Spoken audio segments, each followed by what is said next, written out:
Hello, मैं प्रमीत। आप देख रहे हैं कोइंसाइट।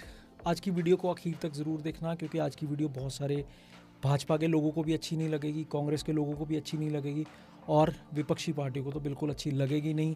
आज की वीडियो है कंगना रनौत के बारे में। बीजेपी की सिटिंग एमपी है हिमाचल प्रदेश के मंडी से, पढ़ी लिखी हैं, रिबेलियस नेचर की हैं, पर उन्होंने जो अपनी इंस्टाग्राम पे स्टोरीज डाली जिसमें उन्होंने प्रोटेस्ट कर रहे जेनजी को, यंग जनरेशन को कटर जनरेशन तक डिक्लेयर कर दिया, उसके बारे में आज हम बात करेंगे कि क्या वाकई ही किसी पढ़े लिखे इलेक्टेड पब्लिक रिप्रेजेंटेटिव को इस तरह की बातें करनी शोभा देती हैं। और उसकी अगली बात है कि एक तरफ हमारे प्रधानमंत्री नरेंद्र मोदी जहां उसी जनरेशन को फ्रेंड्स कह के संबोधन कर रहे हैं, जहां वो कोशिश कर रहे हैं कि इस जनरेशन के साथ थोड़ा सा एक कोऑर्डिनेशन बिठाई जाए, उनके साथ एक राब्ता बनाया जाए, उसी चीज़ को पूरी तरह से तार तार करने पे कंगना रनौत जो है वो तुली हुई हैं फिलहाल के लिए। ये किस तरह के स्टूडेंट हैं और किस तरह की अश्लील बातें हैं, किस एंगल से ये लोग स्टूडेंट लगते हैं। आज इनके जो भी आगे चल के सुप्रीम कोर्ट के लॉयर्स होंगे, क्या इनके माँ बाप अफोर्ड कर पाएंगे? ये इनके खुद की तो हैसियत नहीं है अफोर्ड करने की। और हमें ये अब ट्रोल करे चाहे कुछ भी करे, 16 ईयर ओल्ड से जो है हम अपना करियर बना रहे हैं, माता पिता पर कभी बोझ बनकर नहीं रहे, और जिनके माता पिता बहुत ही कंजर्वेटिव है। हम जानते हैं कि हमारा हिंदुस्तानी समाज कैसा है। उनकी बेटियां ऐसे इतनी गंदी भाषा में बात कर रही हैं, समाज में उनकी क्या इज्जत रह जाएगी। इसमें एक चीज़ नोट करने वाली है कि कंगना रनौत ने जो वर्ड्स यूज़ किए वो उन्होंने यंग वुमेन के लिए यूज़ किए, मेंस के लिए नहीं यूज़ किए। उन्होंने जो अपनी स्टोरी लिखी उसमें उन्होंने लिखा, मैं हिंदू अखबार के हवाले से कोट कर रहा हूँ, women who are truly independent, they make rebellious choices, bold opinions, unconventional career moves and they take accountability for their actions. उसके आगे वो लिखती हैं कि here is a new generation of so called westernised Indian women, I call them generation gutter. उन्होंने ये बात specially उसमें मेंशन करी और उसके बाद उन्होंने लिखा वुमेन प्रोटेस्टर को टारगेट करते हुए कि दे आर सो अगली and corrupt that they can not be home makers either. यहाँ तक कि उन्होंने इसी जनरेशन को ड्रग्स से भी जोड़ा कि ये लोग ड्रग्स लेते हैं, ड्रिंक्स करते हैं, इनके एंडलेस बॉडी काउंट होते हैं। खैर, मैं इस तरह की बातों में मैं अपने चैनल पे नहीं जाने वाला हूँ, ना मैं अपनी वीडियोस में इस तरह की वर्डिंग्स जो किसी ने बोली है वो ज़रूरी नहीं कि मैंने वर्ड टू वर्ड उसको बोल के हर तरह की बात बोलनी है। आप लोग को पता ही है कि क्या चल रहा है। खैर, इस तरह से उन्होंने बातें करी और उन्होंने बोला कि ये लड़कियां सिस्टम को कुछ भी नहीं दे सकती, ये वुमेन जो है सिस्टम को कुछ भी नहीं दे सकती। ये बहुत बड़ी बात उन्होंने कही है कि सवाल ये नहीं कि कंगना ने बोला क्या, सवाल ये है कि उन्होंने क्यों बोला। क्या इसके पीछे कोई पॉलिटिकल स्ट्रेटजी थी, ध्यान भटकाने की कोई कोशिश थी कि क्योंकि धर्मेंद्र प्रधान को सैटरडे को इस्तीफ़ा देना पड़ा स्टूडेंट्स के दबाव में आकर, तो ऐसे में मीडिया का नैरेटिव चेंज करना था, मीडिया को इमीडिएटली कहीं ना कहीं डाइवर्ट करना था अपना ध्यान, तो इसलिए इस तरह का बयान उनसे दिलवाया गया। खैर, इन सारी बातों को समझने के लिए आज की वीडियो का आप एंड तक ज़रूर देखना। थोड़ा सा घटनाक्रम पे नज़र डालते हैं तो 20 जुलाई को सीजेपी ने संसद की तरफ मार्च निकाला, दिल्ली पुलिस ने लाठीचार्ज किया, बहुत सारे बच्चे हमारे ज़ख्मी हुए, घायल हुए, बहुत अनफॉर्चुनेट बात है। उसके अगले दिन फिर कंगना रनौत एक बयान देती है कि सारे पार्लियामेंटेरियन डर गए थे कि मॉब अटैक ना कर दे। कंगना रनौत को पार्लियामेंट की सिक्योरिटी पे ट्रस्ट नहीं था। खैर, उसके आगे कंगना रनौत शायद थोड़ा ज़्यादा डरती हैं मुझे लगता है, क्योंकि उनका पास्ट का जो एक्सपीरियंस है उसमें भी वो कोई ना कोई पहले कंट्रोवर्शियल बयान दे देती हैं, फिर उस पर जब कोई एक्शन का रिएक्शन होता है तो फिर वो आपको पता ही है क्या क्या कंगना रनौत की जो पॉलिटिकल हिस्ट्री के बारे में मैं बात कर रहा हूँ वो चीज़ें उसमें। खैर, बहरहाल सैटरडे को धर्मेंद्र प्रधान इस्तीफ़ा दे देते हैं। उसके बाद नीट प्रोटेस्ट जो है वो एक तरह से वाइंड अप करने की बात की जाती है और उससे नेक्स्ट डे कंगना रनौत ये बयान दे देती हैं कि ये जनरेशन गटर है। दोस्तों, अगर आपको लगता है कि मैं इस वीडियो में बिल्कुल न्यूट्रल एनालिसिस करूंगा, या आपको ये लगता है कि मेरे चैनल पे जितनी वीडियोस हैं, अगर आपने पिछली वीडियोस देखी हो, अगर नहीं देखी तो जाके ज़रूर देखिए कि मैं न्यूट्रल एनालिसिस करता हूं, तो इस चैनल को सब्सक्राइब ज़रूर करना और अपने व्यूज़ कमेंट्स में ज़रूर बताना कि क्या कंगना रनौत आपको ठीक लगती हैं इस बारे में कि उन्होंने जनरेशन गटर बोला, या आपको लगता है कि जेनजी ने जो जिस तरह के वर्ड्स, जो गालियाँ यूज़ करी, जो इस तरह के ट्रोलिंग में जो भी उन्होंने मल्टीमीडिया यूज़ किया, फोटोग्राफ्स या कुछ भी उन्होंने जिस तरह की भी चीज़ें यूज़ करी, ये ऐसे बनवा के वो ठीक है। तो इस बारे में जो भी आपकी राय है वो आप कमेंट्स में ज़रूर देना। खैर, अब आते हैं अगली बात पे। अगली बात ये है कि सबसे पहला पॉइंट तो ये है कि कंगना ने जो लैंग्वेज यूज़ की कि अगली करप्ट गटर छाप, तो कंगना में और जेंजी में क्या फ़र्क रह गया? कंगना को अगर इतना ही दुख आ रहा था तो कंगना ने तब अपनी ज़ुबान क्यों नहीं खोली जब नीट की वजह से बच्चे सुसाइड कर रहे थे, जब हमारे ही बच्चों पे, हमारी ही यंग जनरेशन पे दिल्ली पुलिस लाठियाँ चला रही थी, पैलेट गन्स चला रही थी और सिविल ड्रेस तक में लोग आके उनको मार रहे थे, तब तो कंगना रनौत को कोई दुख नहीं हुआ। अब उसकी अगली बात ये है कि ये वर्ड तो नेचुरली जैसे मैं पहले कह चुका हूँ कि किसी मेंबर पार्लियामेंट का तो हो ही नहीं सकता, क्योंकि अगर उनको किसी के बोलने पे इतना इतराज़ है तो जिस कॉन्स्टिट्यूशन में हमें ये राइट दिया गया, right to speech, freedom of speech या डेमोक्रेसी की हम बात करते हैं, तो उसी कॉन्स्टिट्यूशन की कसम खाकर ही कंगना रनौत मेंबर पार्लियामेंट बनी है। ऐसे में कंगना रनौत को सोचना चाहिए कि वो क्या बोल रही हैं और उसका क्या असर हो सकता है, और वो अपनी ही रेपुटेशन को लेट डाउन कर रही हैं। किसी को कोई फ़र्क नहीं पड़ रहा, उल्टा मुझे ऐसा लगता है कि जितना मैंने सोशल मीडिया देखा कि इस तरह के बयान के बाद कंगना रनौत और ज़्यादा ट्रोल हुई हैं। अब बढ़ते हैं आगे। अगर आप कंगना का थोड़ा सा आर्गुमेंट स्ट्रक्चर समझो तो उन्होंने एक इंडिपेंडेंट वुमेन की बात करी। सबसे पहली बात तो मैंने जैसे पहले कहा कि उन्होंने वुमेन की बात करी, मेन की बात उन्होंने नहीं करी। उन्होंने फीमेल जो कैटेगरी है उसको ज़्यादा टारगेट किया। उन्होंने बोला कि वो रिबेलियस चॉइसेस करती हैं और इंडिपेंडेंट होती हैं जो वुमेन, उन्हीं की बात उन्होंने करी कि जो वुमेन जो है वो सेल्फ डिपेंडेंट होती हैं, वो अपने पैरों पे खड़े होती हैं, वो रिबेलियस चॉइसेस करती हैं, वो अपने हिसाब से ज़िंदगी जीती हैं। But these gen Z women are living off their parents earning and calling themselves independent, यानी कि ये जो लड़कियां हैं, ये जो महिलाएं हैं, ये अपने पेरेंट्स की कमाई पे जी रही हैं और अपने आप को इंडिपेंडेंट दिखाती हैं। इस आर्ग्यूमेंट में एक फंडामेंटल कॉन्ट्राडिक्शन जो है वो ये है कि जो स्टूडेंट सीजेपी प्रोटेस्ट में गए थे वो अपने पेरेंट्स के पैसों पे गए थे क्या? ये कंगना का एलिगेशन है। लेकिन प्रोटेस्ट किस बात का था, इस बारे में कंगना बात नहीं कर रही। प्रोटेस्ट था एग्ज़ाम पेपर लीक का, नीट के जो एग्ज़ाम है वो उसका जो पेपर लीक हुआ उस बारे में कंगना ने बात नहीं करी। उसने एक्शन के रिएक्शन को लेके अपना बयान दे दिया।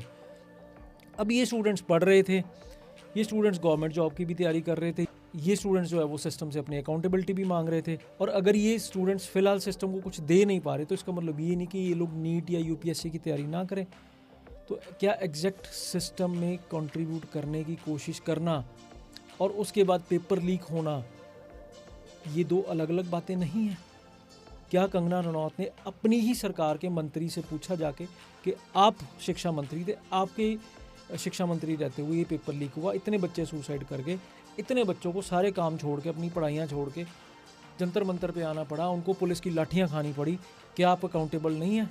अगर कंगना रनौत को इतनी ही तकलीफ़ है, और मैं इसमें एक चीज़ ऐड कर दूँ, ये बात जो है वो राघव चड्डा पे भी इम्प्लाई होती है, जो कि पहले तो बहुत ज़्यादा एयरपोर्ट के समोसों की फिक्र करते थे, पर खैर बीजेपी ज्वाइन करने के बाद उनको पता नहीं, शायद मुझे लगता है कि आंखों का ऑपरेशन करवाने दोबारा शायद कहीं बाहर चले गए हैं या कुछ है कि वो बस बोल ही नहीं पा रहे हैं, उनकी ज़बान पे ताला लग गया।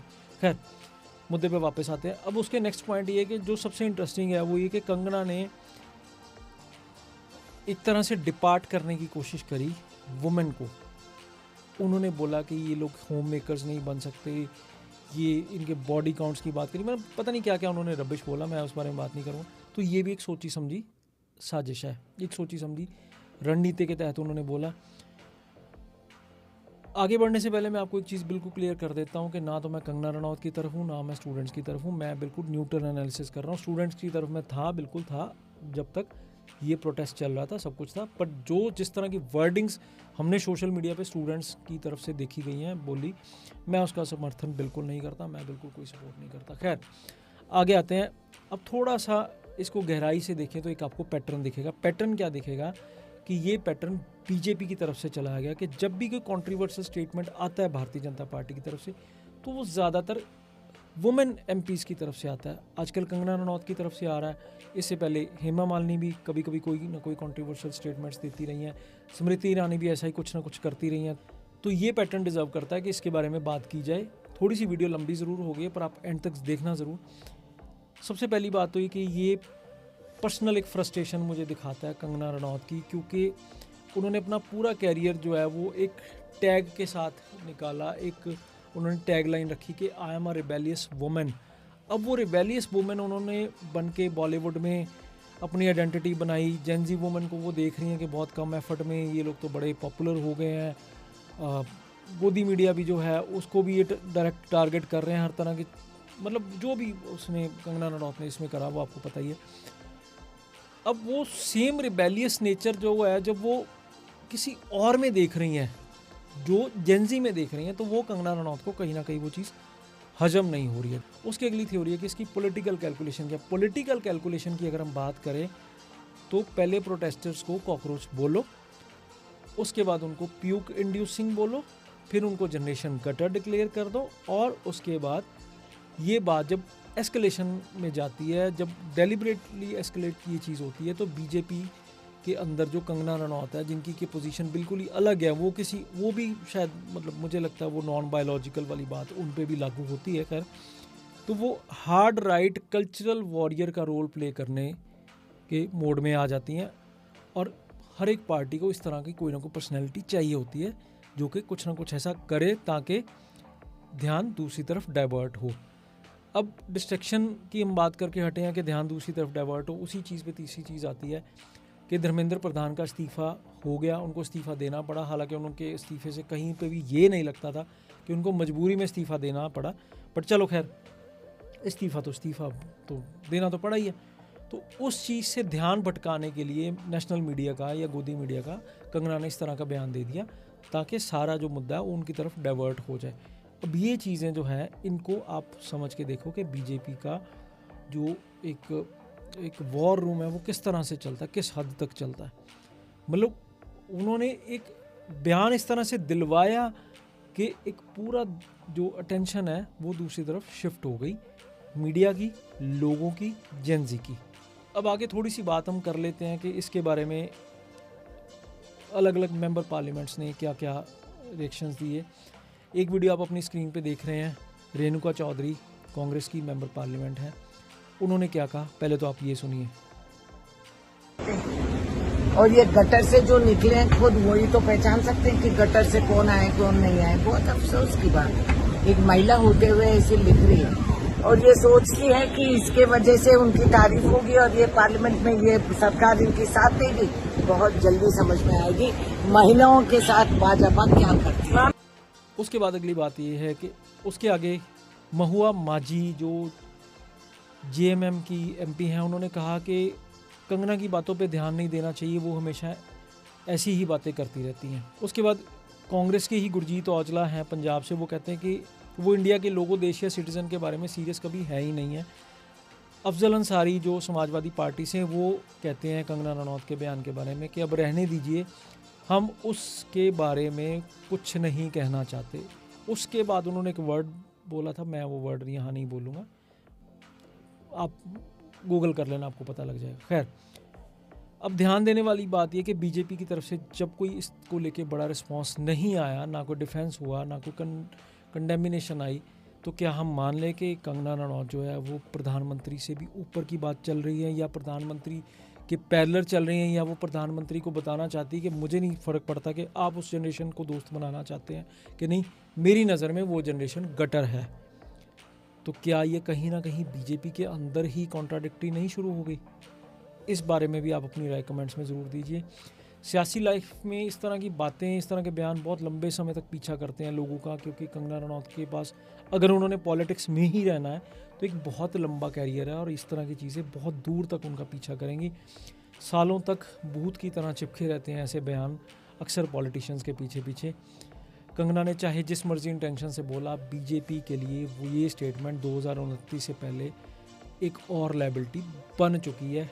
सोशल मीडिया के आर्काइव्स इस बयान को हमेशा संभाल के रखेंगे, स्पेशली तब जब पार्टी ऑलरेडी यूथ वोट के ऊपर कंसंट्रेट कर रही हो। तो आखिर में आते हैं कि कंगना रनौत एक ऐसी एमपी हैं जो अपने वर्ड्स को आप पॉलिटिकल वेट नहीं समझती हैं, उनकी पॉलिटिकल समझ इतनी ज़्यादा नहीं है कि वो क्या कह रही है और उसका क्या इम्पैक्ट जो है वो पड़ सकता है। आप मंडी की मेंबर पार्लियामेंट हैं, आपकी कॉन्स्टिट्यूएंसी में कितनी यंग वुमेन होंगी और कितनी हिंदू यंग वुमेन होंगी जो नीट की तैयारी कर रही होंगी, उनके दिल पे क्या बीती होगी आपका बयान सुन के, ये आप सोच भी नहीं सकते। यूपीएससी एस्पिरेंट्स बहुत सारे होंगे आपके कॉन्स्टिट्यूएंसी से, तो वो लोग क्या सोचेंगे कि उनको जनरेशन गटर बुलाया गया। फिर तो कल को जो IAS IPS जो सिलेक्ट होते हैं या क्या वो भी इसी जनरेशन गटर से ही आए हैं, आपका ऐसा मानना होगा। बहुत अनफॉर्चुनेट बात है। और बीजेपी पार्टी मुझे नहीं लगता कि अगर कंगना के ऊपर कोई एक्शन नहीं लेती तो वो चाहती है कि 2029 में भारतीय जनता पार्टी कम से कम मंडी से तो बिल्कुल ना जीते, क्योंकि एक तरफ तो आपको यूथ का वोट चाहिए, आप यूथ से कनेक्ट करना चाह रहे हो, सबको इंस्ट्रक्शंस अंदर खाते दी गई हैं कि ज़्यादा से ज़्यादा इंस्टाग्राम पे जाओ, ज़्यादा से ज़्यादा यूथ से कम्युनिकेट करो, और दूसरी तरफ आप लोग जो हैं वो अपनी ही के मेंबर पार्लियामेंट की ज़बान पे लगाम नहीं लगा पा रहे हैं। ऐसे में ये कंगना का पर्सनल फेलियर भी है, ये कंगना का पॉलिटिकल फेलियर भी हो सकता है, जिसकी कॉस्ट के कहीं ना कहीं भारतीय जनता पार्टी को चुकानी पड़ेगी। आप देख रहे थे एको इनसाइट, मैं प्रभमीत, मिलते हैं अगली वीडियो में। और हाँ, कमेंट्स में ज़रूर बताना कि कंगना सही है या गलत, या जेंजी का इस तरह की बातें करना गलत है, या कंगना का इस तरह की बातें बोलना गलत है। अपने व्यूज़ ज़रूर देना। बहरहाल मिलते हैं अगली वीडियो में, तब तक अपना और अपनों का ध्यान रखना। Thank you.